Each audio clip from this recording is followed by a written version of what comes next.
L'objectif, c'est d'écrire un complexe sous forme trigonométrique, module, argument, à partir de sa forme algébrique. On sait qu'il faut d'abord chercher son module, le factoriser, puis en déduire l'argument. Donc un complexe sous forme algébrique s'écrit de façon générale A plus IB. Son module vaut donc racine de A2 plus B2, et on trouve une valeur M pour son module.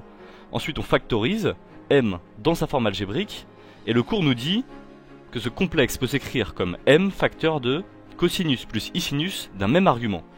On va l'appeler θ, et donc il peut aussi s'écrire sous forme exponentielle, m ei θ. Comment trouver θ? Eh bien on connaît les 5 valeurs usuelles du cercle trigonométrique, 0, pi sur 6, pi sur 4, pi sur 3 et pi sur 2.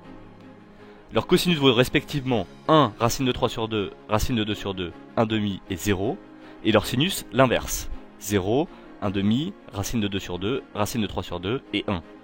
Il existe même un petit tips pour se souvenir des valeurs du sinus et donc du cosinus. Quand on a un trou, c'est dans l'ordre racine de 0, 1, 2, 3, 4 sur 2. Ces valeurs connues correspondent à un cosinus et un sinus positifs, A et B positifs. Et on sait les placer.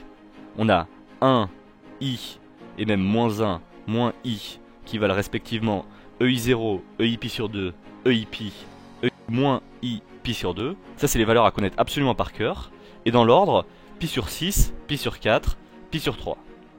Comment faire maintenant quand on a des valeurs négatives? Eh bien avec B négatif, un sinus négatif, on va chercher l'opposé. On a moins pi sur 6, moins pi sur 4, moins pi sur 3.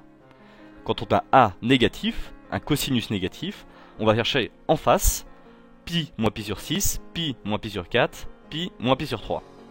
Et avec A et B négatif, cosinus et sinus négatif, on est dans le quart opposé, moins pi plus pi sur 6, moins pi plus pi sur 4, moins pi plus pi sur 3.